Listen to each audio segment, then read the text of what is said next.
नमस्कार दोस्तों, गौरांग शाह बात कर रहा हूँ जियोजित फाइनेंशियल सर्विसेज की तरफ से। और बाजार इस हफ्ते का ब्यौरा लेकर के आप सभी के सामने उपस्थित हूँ। इस सोमवार की सुबह करीबन 11 बजे का समय हो रहा है और बाजार में हमने शुरुआत में थोड़ा बहुत उतार चढ़ाव देखा। शुरुआत अच्छी हुई लेकिन फिर थोड़ी बहुत गिरावट आई और फिर से ऊपर की तरफ उभरा है बाजार। आगे बढ़ने से पहले आपको कुछ स्तर बता देता हूँ। सेंसेक्स, निफ्टी बैंक, रुपए डॉलर और कच्चे तेल का।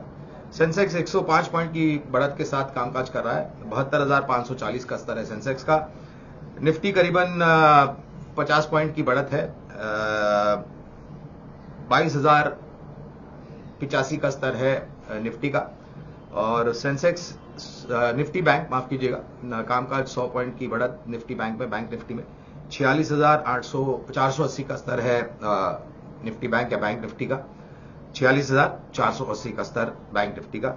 रुपए डॉलर में स्थिरता है, कोई उतार चढ़ाव नहीं है। $1 के मुकाबले रुपया 83.01 पर चल रहा है। ना कोई उतार, ना कोई चढ़ाव, ना कोई कमजोरी, ना कोई मजबूती रुपए में डॉलर के मुकाबले हाल फिलहाल।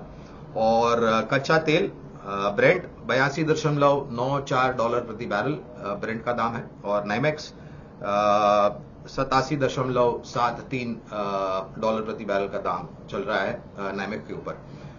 तो पहले तो चर्चा कर लेते हैं रुपए डॉलर और कच्चे तेल के ऊपर। तो शायद 83 के नीचे आ सकता है रुपए में मजबूती और डॉलर के सामने, और वहां पर थोड़ा कामकाज हो सकता है। हमारी उम्मीद है कि रुपए में थोड़ी बहुत मजबूती आएगी और शायद 83 के स्तर, 83 के नीचे के स्तर भी हम कुछ दिनों तक देख सकते हैं। जहां तक कच्चे तेल का सवाल है दोस्तों, थोड़ा ऊपरी स्तर हम देख रहे हैं लेकिन आज गिरावट, मामूली सी गिरावट है।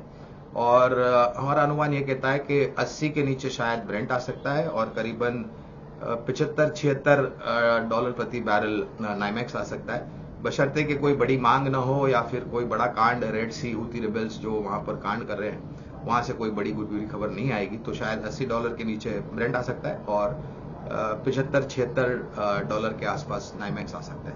अब आता है बाजार के ऊपर। तो दोस्तों, पिछले हफ्ते जब सोमवार से हम जुड़े थे, आपसे जुड़े थे, तो हमने दो स्तर बताए थे, 21,600 नीचे की तरफ और 21,700, 21,800 ऊपर की तरफ।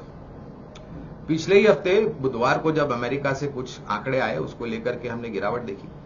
अंतरा दिवसीय में 21,600 का स्तर टूटा था, लेकिन फिर बुधवार को जब बाजार बंद हुआ, जिस दिन ये स्तर टूटा था, तो ऊपर की तरफ जाकर के बंद दिए। तो हमारा जो अनुमान था निचला स्तर संभल जाएगा 21,600 का, वो संभल गया। और जो ऊपरी स्तर था 21,700, 800 का, उसको पार करते हुए हमने आज 22,000 के पार कामकाज कर रहे हैं। और सर्वोच्च स्तर जो हमने देखा था वो करीबन 22,125, 126 का था। निफ्टी स्पॉट की मैं बात कर रहा हूं।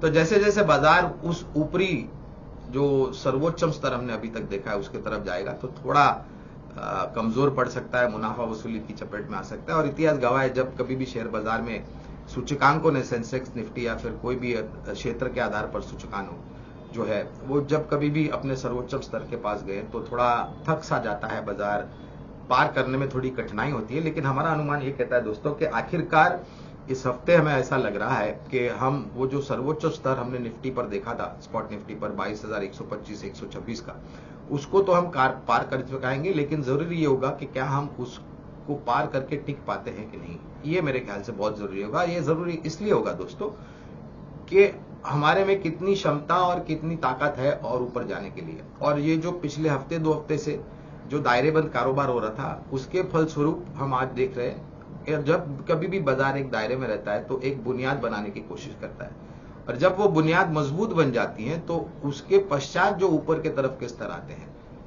ना तो सिर्फ उस पर हम टिक पाते हैं लेकिन उससे और आगे बढ़ने की क्षमता रखते हैं। तो बहुत जरूरी होता है कभी कभार कुछ समय तक, हफ्ते 2 हफ्ते तक शेयर बाजार एक दायरेबंद कारोबार करे और एक मजबूत नींव या बुनियाद बनाने की कोशिश करे, जिससे आने वाले भविष्य में जो ऊपर के स्तर होंगे वहां पर टिक पाएंगे। और वही हमें दिख रहा है क्योंकि पिछले हफ्ते 2 हफ्ते से निचले स्तर एक दायरेबंद कारोबार हुआ और अब जब बाजार ऊपर की तरफ उभरा है तो हमें ऐसा लग रहा है कि उस बुनियाद, उस नींव जो मजबूत बनी, उसके आधार पर शायद एक नया सर्वोच्च स्तर हमें बहुत जल्द देखने मिलेगा। हो सकता है थोड़ी कठिनाई हो, लेकिन जिस दिन इस हफ्ते, आने वाले दिनों में हम उस सर्वोच्च स्तर को पार कर जाएंगे तो शायद उधर टिकना भी उतना ही आसान होगा और वहां से आगे बढ़ना भी उतना आसान होगा। दोस्तों तीसरी तिमाही के नतीजे पूर्ण तरीके से समाप्त हो चुके हैं और हमने ये देखा है कि कोई बड़ा नकारात्मक सा रुझान किसी क्षेत्र में या किसी कंपनी में नहीं देखा है। हाँ, कुछ पहलुओं पर कमजोर आंकड़े थे, लेकिन वो कमजोरी इतनी भी नहीं थी कि बहुत बड़ी चिंता का कारण बने। तो शायद जैसे दूसरे तिमाही के हफ्ते का पश्चात, दूसरी तिमाही के नतीजे देखने के पश्चात हमने अपग्रेड जाते हुए देखे थे, लक्ष्यांक ऊपर की तरफ जाते हुए दिखे थे, धीरे धीरे करके आने वाले दिनों में मेरे ख्याल से हमारा ये मानना है, क्षेत्र के आधार पर, कंपनी के आधार पर, जहां पर आंकड़े अच्छे आए, प्रदर्शन अच्छा किया है, उस लक्ष्यांक को आप धीरे धीरे करके ऊपर जाता हुआ दिखेंगे। जो भी रिसर्च रिपोर्ट्स आएगी, हमारी तरफ से भी ऐसी काफी सारी रिपोर्ट्स आएगी जिसके बारे में हम आपको सूचना देंगे आने वाले भविष्य में। खबरों को लेकर के स्थानीय मार्केट में ऐसी कोई अभी कोई बड़ा कारण नहीं है, कोई बड़ा इवेंट नहीं है।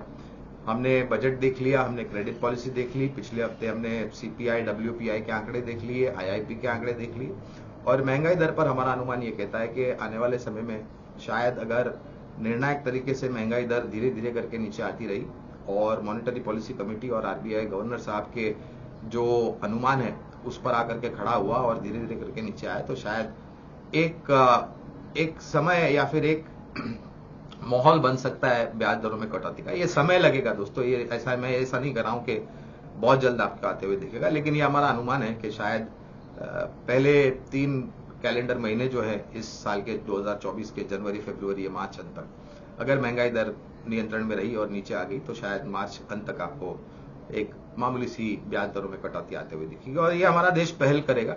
लोग आकलन लगा रहे हैं अमेरिका कब काटेगा, तो हमारे लिए जरूरी कि हमारी केंद्रीय बैंक जो रिजर्व बैंक ऑफ इंडिया है वो कब काटेगी। अमेरिका में जो होगा वो लोग देख लेंगे, लेकिन हमारे यहाँ पर क्या हो रहा है हमें ये ज्यादा ध्यान देना चाहिए। तो ये हमारा एक अनुमानित संभवता है कि मार्च के अंत तक शायद अगर महंगाई दर नीचे आ गई तो आपको वहां पर कटौती आते हुए दिखेगी। दूसरी तरफ जो बाजार अब निर्भर करेगा वो है विदेशी मुल्कों से क्या खबरें आती है, और उस प्रकार से वहां के शेयर बाजार में और हमारे शेयर बाजार में शायद थोड़ा बहुत रुझान आता हुआ दिख सकता है। और पिछले हफ्ते जब अमेरिका से वो महंगाई दर को लेकर के और कुछ चिंता के कारण आए तो हमने नीचे गए हम और ऊपर की तरफ उभरे। तो हमें लग रहा है कि उस खबरों के आधार पर वो निर्भर करता है किस प्रकार की खबरें आती है और उस अनुसार हमें रिएक्ट करना पड़ेगा। तो फिलहाल ऐसा कोई कारण दिखता नहीं है जिससे किसी भी तरह की बड़ी कमजोरी बाजार में आए। हाँ, घटनाक्रम को लेकर के बिल्कुल आने वाले भविष्य में निर्भर करेगा। दूसरी तरफ दोस्तों हमें यह भी लग रहा है कि एक खरीदारी का मौका, जैसे हम हर सोमवार को आपसे जुड़ते हैं, बाजार का ब्यौरा लेकर के आपके सामने उपस्थित होते हैं, तो हमें लग रहा है कि विकल्प के रूप में छोटे मझौले शेयर में से अगर आप चाहें तो 2 नाम हमने पसंद किए हैं यहाँ पर। एक है Zomato limited. As a disclosure, जब इसका आईपीओ आया था तब भी हमने निवेश की राय दी थी लंबी अवधि के लिए, और आईपीओ के पश्चात हमने देखा रुझान 140-150 तक गया और फिर लुढ़का, आईपीओ के भाव के नीचे आया और फिर ऊपर की तरफ उभरा है। तो ये बेहतर रुझान जो हम देख रहे हैं जोमैटो के भाव में, एक क्या कारण है इसका? 2 कारण अहम है। एक तो जोमैटो जो कि फूड डिलीवरी प्लेटफॉर्म है, वहां पर प्लेटफॉर्म एक मामूली सी प्लेटफॉर्म फी लगाते हैं, अगर आपने ध्यान दिया होगा तो, देखा होगा तो। और इसकी एक सब्सिडरी है ब्लिंकिट करके, जो कि घरेलू सामान अपने घर तक पहुंचाते हैं। दोनों में ही अगर आप देखें तो जोमैटो में तो अगर आप गोल्ड मेंबर है तो आपको डिलीवरी चार्ज नहीं लगता, अन्यथा आपको डिलीवरी चार्ज लगता है। लेकिन सभी ग्राहकों को प्लेटफॉर्म फी लगाते हैं जोमैटो, 2 रुपए की या 3 रुपए की ये प्लेटफॉर्म फी होती है।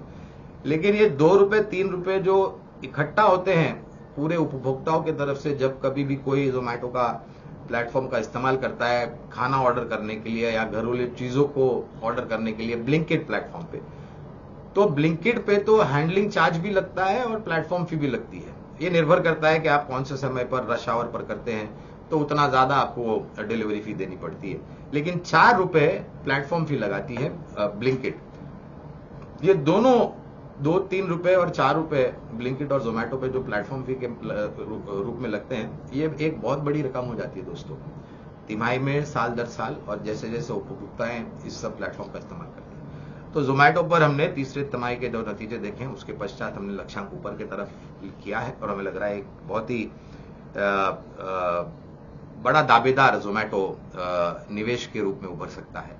तो पहली कंपनी है जोमैटो लिमिटेड और दूसरी कंपनी है Ujjivan small finance bank, SFB, Ujjivan SFB। SFB का मतलब होता है स्मॉल फाइनेंस बैंक। और इस प्रकार की काफी सारी IPO भी हाल ही में आए थे। तो हमें ऐसा लग रहा है दोस्तों कि ये तो स्मॉल फाइनेंस बैंक होती है, इनकी जो ये जो ऋण देते हैं, लोन देते हैं, ये बहुत छोटी मात्रा का टिकट साइज होता है, जिसके कारण इनका जो प्रिंसिपल इंटरेस्ट जो आना होता है, यानी कि जो सूद और ब्याज, असल और ब्याज जो आना होता है, उसकी जो रन रेट है वो 90% के ऊपर होती है, कम उमन सभी स्मॉल फाइनेंस बैंक की। उज्जीवन की जो है वो 90% के ऊपर है, 92%, 95% के आसपास है। इसके कारण जो ग्रॉस और नेट एनपीए होते हैं वो कम होते हैं और प्रोविजनिंग कम होती है, और उसका एक बेहतर रुझान शुद्ध मुनाफा जो है उस पर आता है, आंकड़े बेहतर होते जाते हैं। और हमें लग रहा है कि हमारे भारतवर्ष में, देवभूमि भारत में, ऋण की मांग जो है वो धीरे धीरे करके ऊपर जाएगी, न तो सिर्फ बड़ी बैंकों के लिए या फिर एनबीएफसी के लिए, लेकिन खास करके जो ग्रामीण मध्यम ग्रामीण इलाके हमारे भारत देश के, और वहां पर जो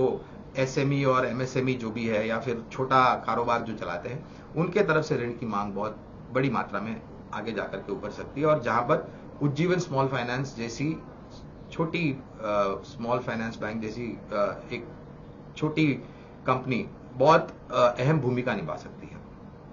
और हमने नतीजों में भी काफी बेहतर सुधार आते हुए देखा है, और तीसरी तिमाही के नतीजे के देखने के बाद हमें लग रहा है कि ये एक और बेहतर। तो ये दोनों ही जो है वो छोटे सूचकांक में से है, जोमेटो लिमिटेड और उज्जीवन स्मॉल फाइनेंस बैंक। दोस्तों, कहना पर्याप्त होगा कि ये बुनियादी तर्क के आधार पर हम राय दे रहे हैं। ये 3 महीने, 6 महीने या फिर छोटी अवधि या फिर आज लिया कल बेचा, वैसा नहीं है।